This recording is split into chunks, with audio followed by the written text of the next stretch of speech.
Hello class, today I'm going to talk about the influence of Disney and the effects of villains in animated films. As we all know, Walt Disney was the founder of Disney Corporation. It's a multi-billion dollar company and they have increased their earnings throughout the years. For example, in 1999 they earned about $22 billion. 10 years later, this revenue increased and it was $37.8 billion in 2009. Walt Disney's first animated film was called Snow White, and it was an instant success, earning about $8 million just profits. Disney's also known for their amazing theme parks. Everyone knows about them. Many families like to go there and have a good time, enjoy their vacations. They're also known for their motion picture studios. They own 6 different motion picture studios, like Pixar and other ones, but Pixar is one of the most popular ones. They also own a television network that is very popular. It's called the ABC Network, and many radio stations. Cultural studies theory. I chose the cultural studies theory because it's the one that connects best with my topic. Some of the qualities or characteristics of this theory include different attitudes and approaches, as well as criticism of a particular culture. As we all know, we all come from different places and have different beliefs and values. So culture is not defined as one. Also, the power of the media tends to influence people because we don't really acknowledge it, but when we're watching ads, when we're watching TV, we're taking in all this information, and later on we're going to use this information in order to relate it to real life scenarios. For example, I could be watching a Disney film and see a villain in it that looks like someone I know in real life, therefore, or someone I don't know in real life and I will meet soon.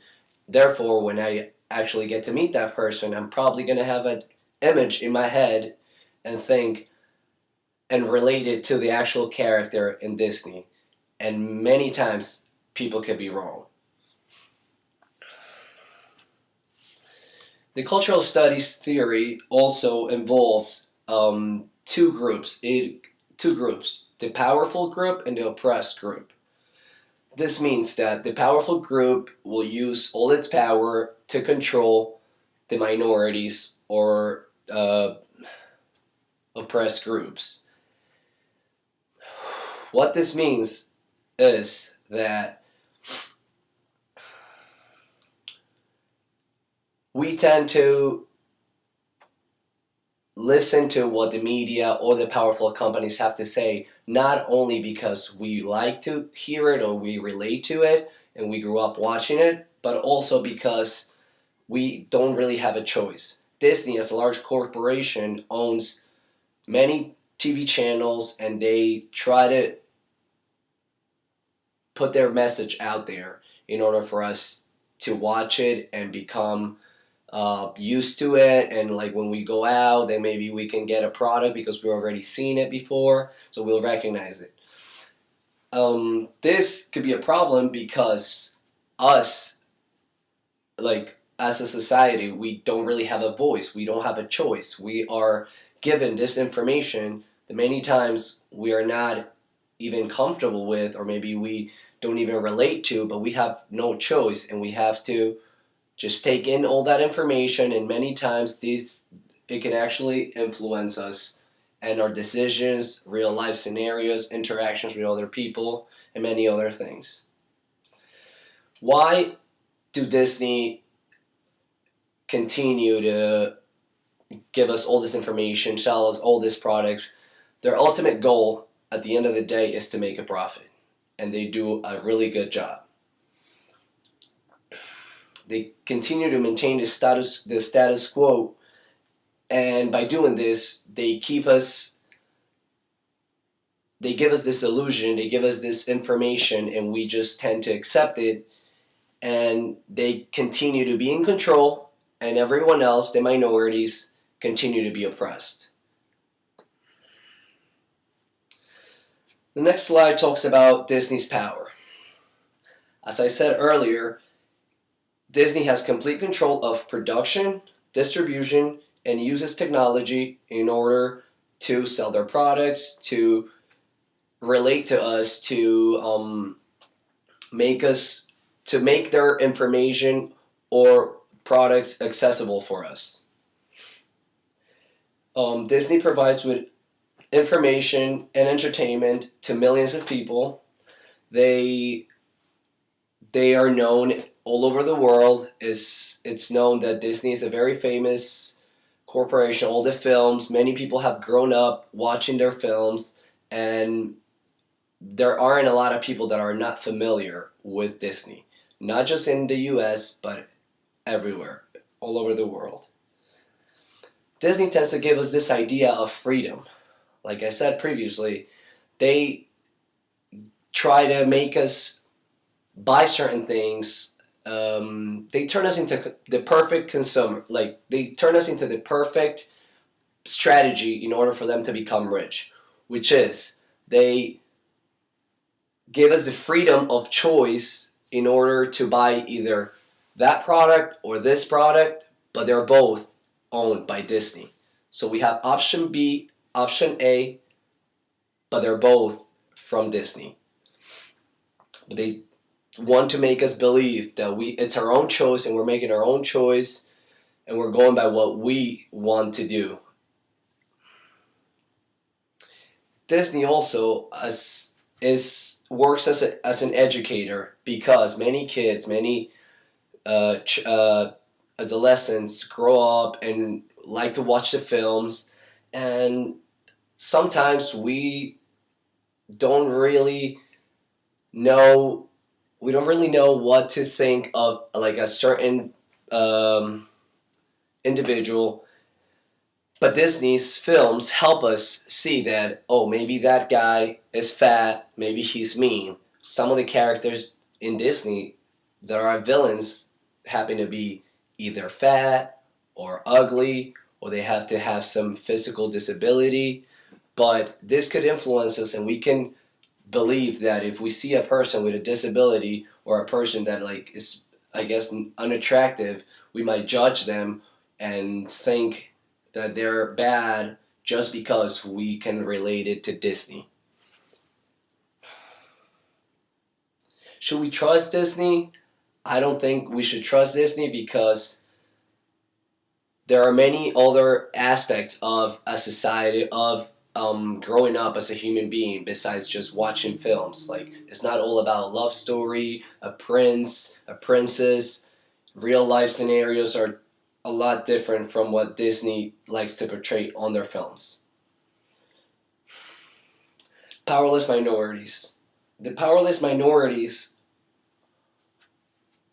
are controlled by Disney because they control the media, they own many companies, and at the end of the day, we like to learn the material, we like to relate to the things they give us, and many times it will influence the powerful will influence the powerless.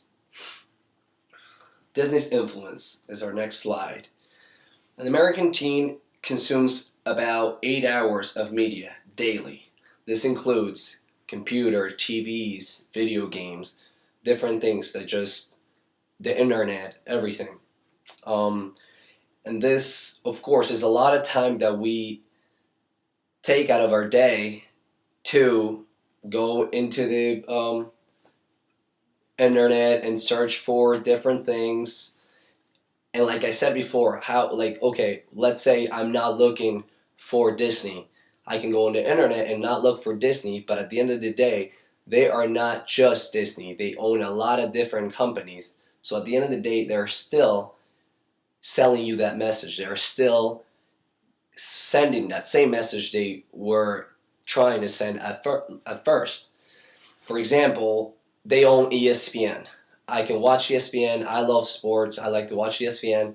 At the end of the day, who's making a profit out of me watching ESPN or me buying certain things that ESPN sells, watching sports? Disney is, because they own ESPN.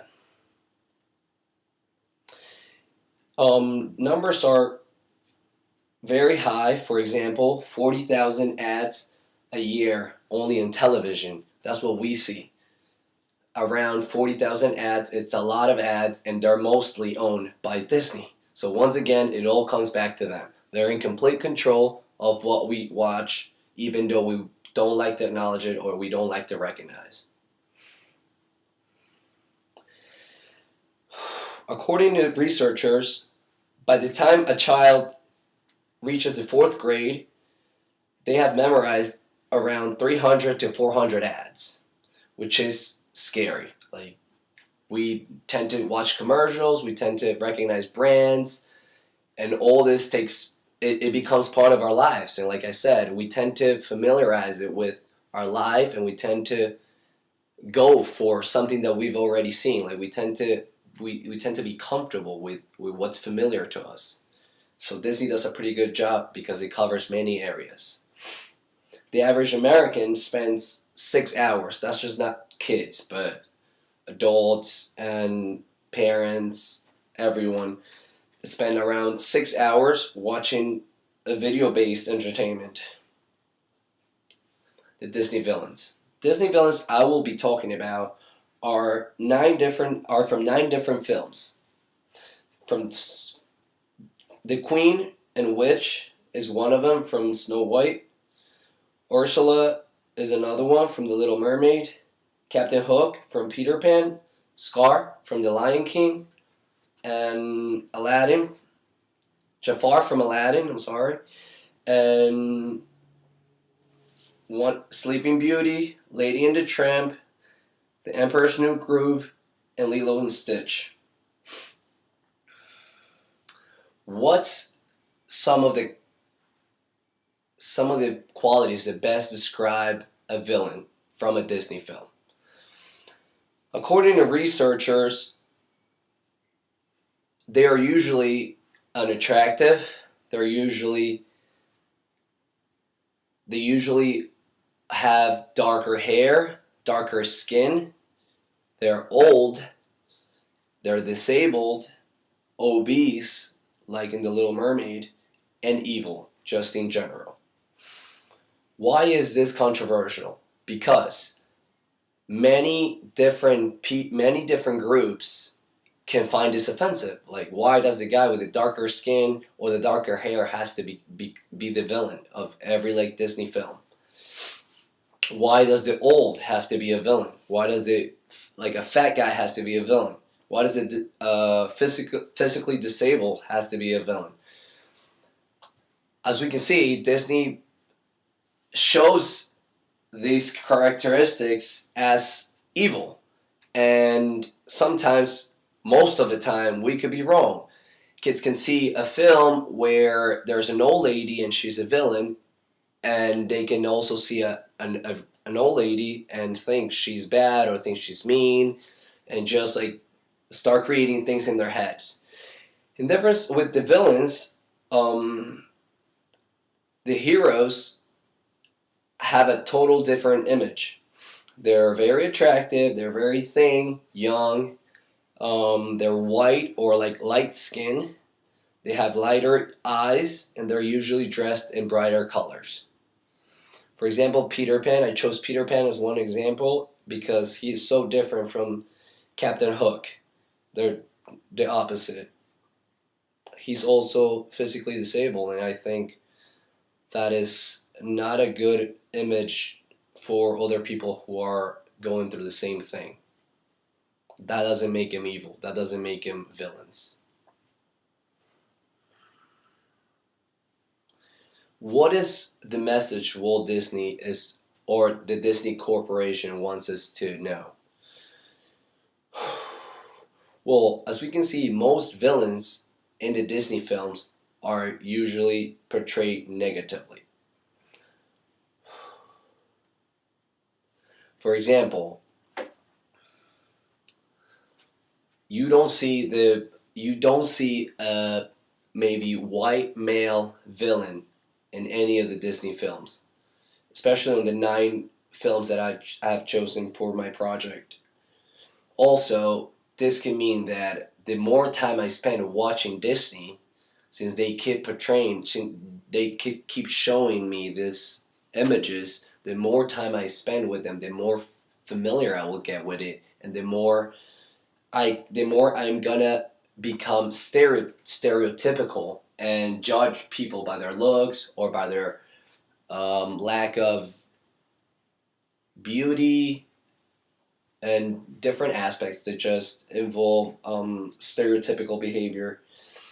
For example, darker skin, darker hair, you know, and also viewers can relate to it in a negative or positive way, but either way, it influences our lives. Doesn't matter if it's negative or positive, we're still doing something that we shouldn't or something that we wouldn't if we didn't have those 2 options.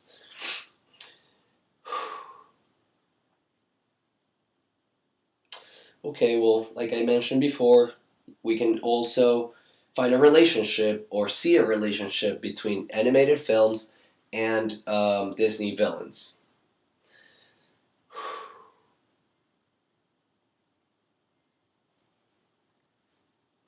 Next slide are some of the criticisms of the cultural studies theory.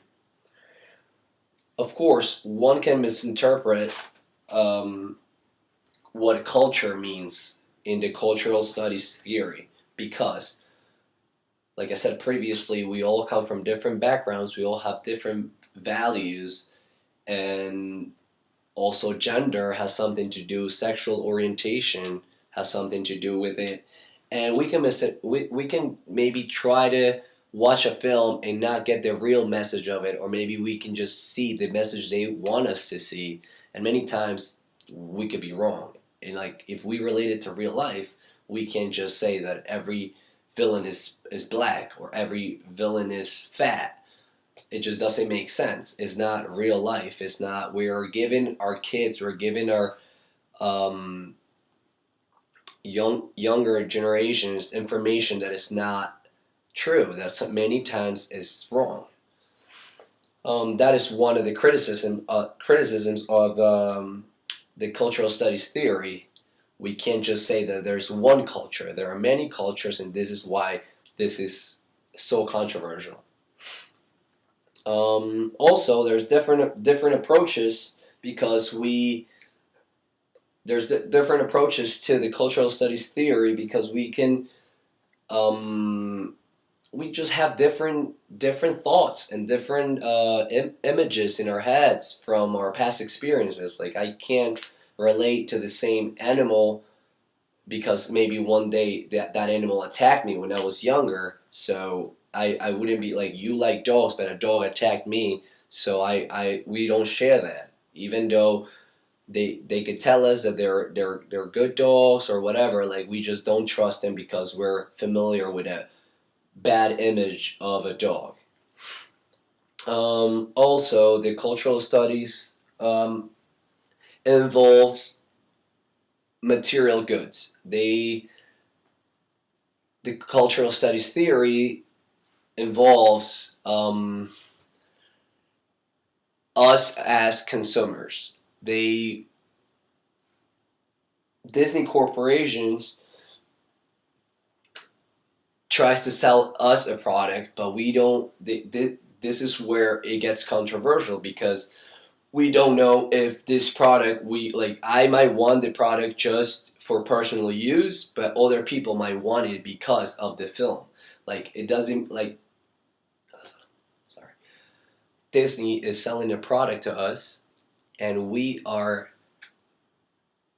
either accepting it because we want it or accepting it because they want us to buy it. So there's a little controversy there because we are not acting the way we are just because Disney is telling us to. We're also want it for our own benefit, for our own desire. Also, further studies regarding other social groups must be taken into consideration, because there are different minorities, such as, for example, maybe I have a different sexual orientation, or like the lesbian group, the bisexual community. They maybe have different approaches. They don't agree that the prince and the princess are together. They maybe have different thoughts. So further studies need to involve those It's 12 groups, o'clock. those minorities, and take them into consideration.